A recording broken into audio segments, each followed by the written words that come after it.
All right. Today we're going to talk about asset class division. Hold on, let me first get this off.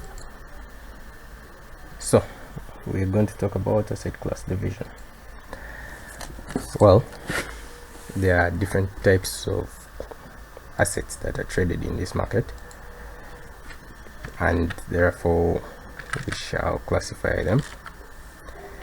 One of them is the commonly known forex or foreign exchange.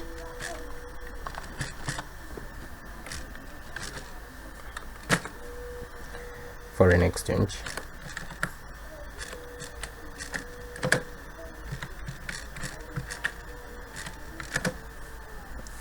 This one specifically deals with currencies. Yes, the GBP USD, the Euro USD, all those, whatever you see that is a currency in another country or something lies under that. Then the other, we have commodities.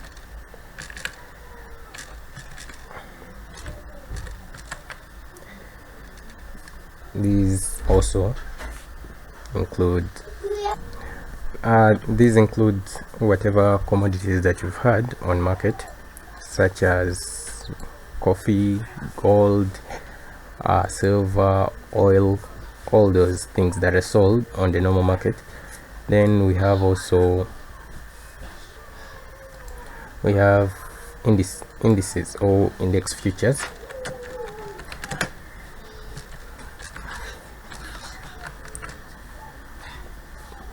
These are normally derived from existing markets.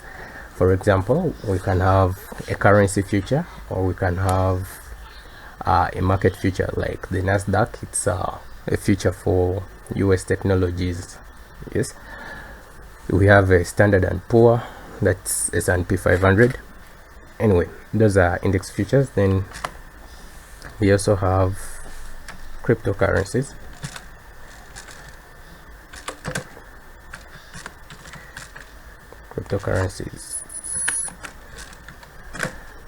It's also a form of trading.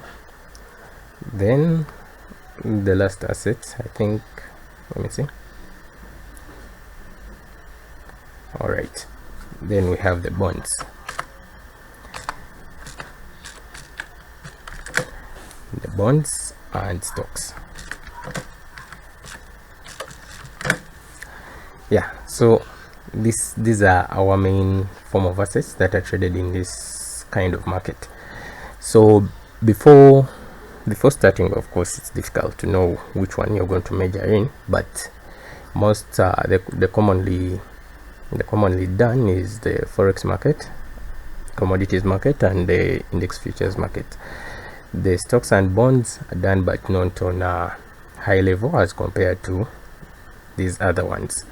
Yes, so now as we start, you're supposed to know what exactly you're going to trade and what you need for that.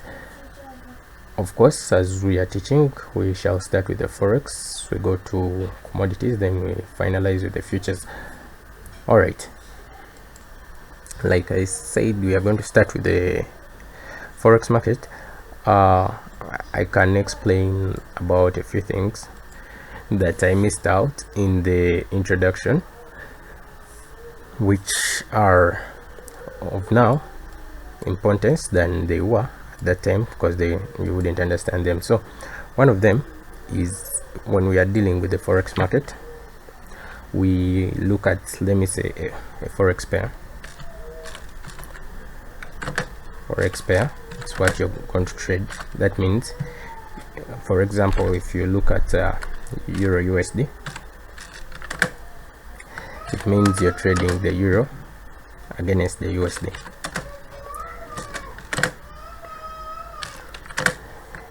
That means you're trading one against the other, so you're having one while expecting to receive the other in the normal sense. Therefore, when you look at our pair like that, there is what we call the base currency,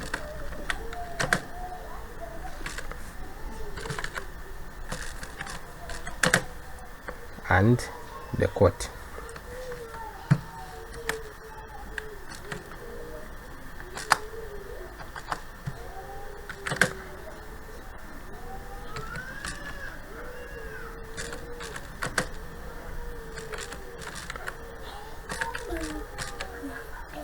So when you're exchanging, you have the base, yes, and you are receiving the quote.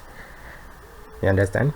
So therefore, if you are buying, you're buying the euro while you're selling the USD, and if you're selling, you are selling the euro while receiving the USD. Normally you are expected to look at the futures for these currency pairs. For example, you look at the euro future,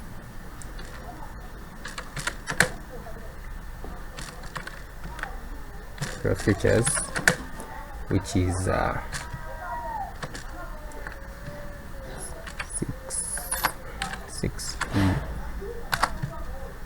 6E and an apostrophe. Where is the apostrophe? Right there, 6E dash. Then you also look at the dollar futures, the USD futures, which is normally denoted as DXY. Yes, so if you are expecting a bullish move,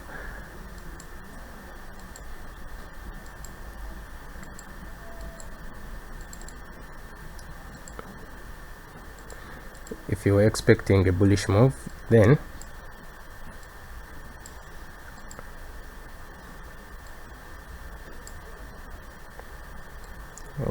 something like that.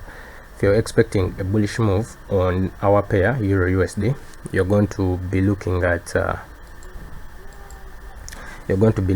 an upward direction,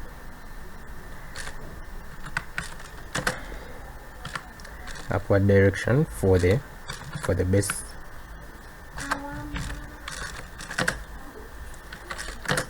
base, and a downward direction for the quote.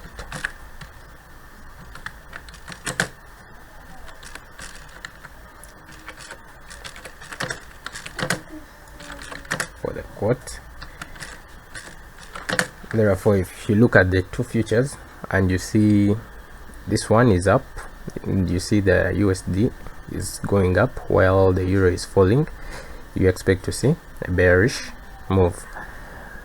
All right, that's it and done.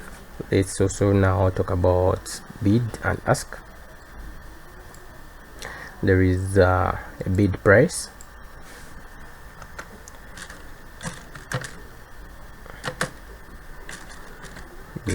I think you will see that the moment you open your trading view.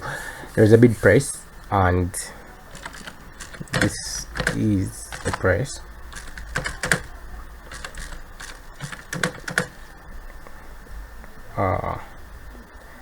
An economic actor or a person is expected to buy at. Then there is also an ask price, which is the price, the lowest price to sell at. Yes, so there is the difference between them. It's called the spread. That's the difference between the bid and ask.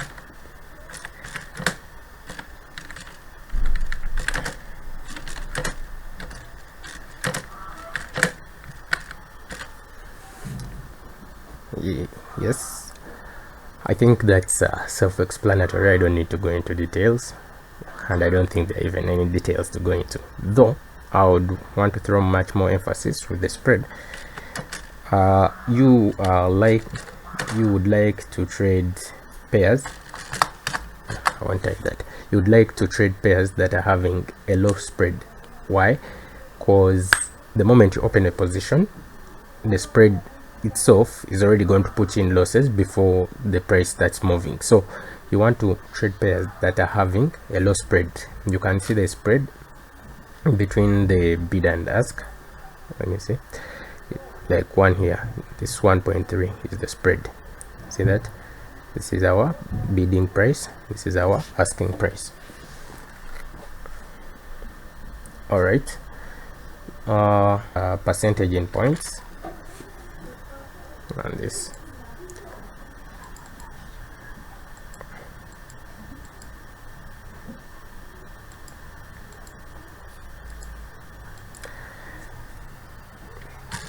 Percentage in points or points.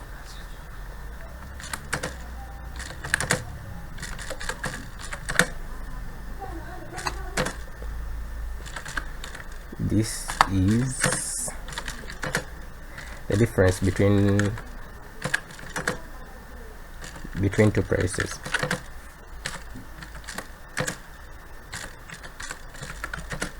In short, we call it the price range. Understand?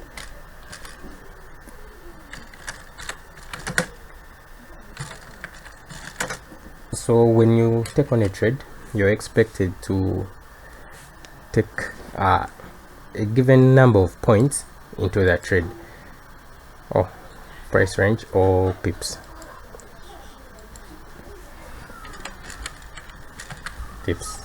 Just like that. So let's say the market is trading at a price of 2000, right? 21,306. Yeah, 306, something like that.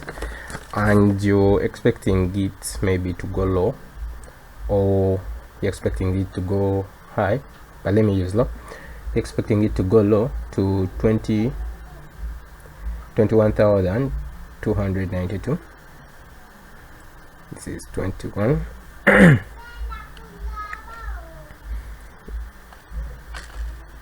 21,292. So the difference between these two price points would give you the range. It would give you the pips or price range. That is 21,306 minus 292. It should be about 14 pips, right? Yeah, should be about 14. So these are 14 pips. 14 pips. 14 pips. So you can just use the price range here. We are trading from here up to 292, right there. 14 pips. So this is very important that we use it in calculation of our profits or losses expected from a trade, in a way that you get the pips, then you multiply that by 10. That's for a standard lot. You multiply it by $10 or just by 10, and then now you can multiply it by the lot size.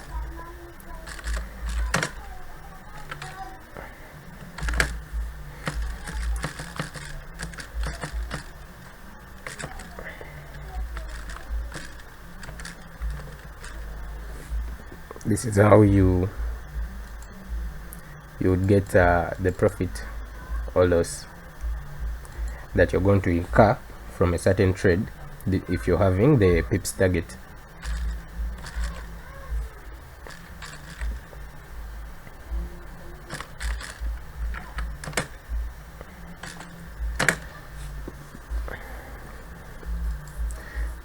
Then we also have, now that I've talked about the lot size,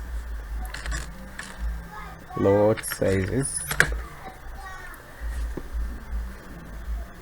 lot size, we shall have the different lots. We have the micro, micro, then the standard.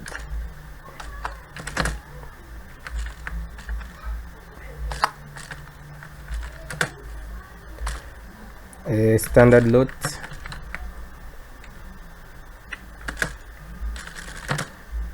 is 1 whereas for micro it's 0.1. 0.1. So that's it. Yeah, you're supposed to be knowing this because it's the stuff that you're going to be dealing with every day. Which lot are you going to use? How much is it going to cost you? So you do this calculation when you're calculating maybe the stop loss or take profit for a trade. You're supposed to use the pips times 10 times the lot size. If your lot size is 1, put 1. That means you're trading $10 per pip. If it's 0.1, you're trading $1 per pip. If it's 0.01, you're trading $0.1 per pip. So something like that. It helps you know how much you're risking and how much you're going to be rewarded from a given risk. Yes, I think I'm done with our fundamental classes and introduction. Now the next we shall have more advanced content from here. This has been a good introduction. I hope you all found it insightful. Thank you. Good luck.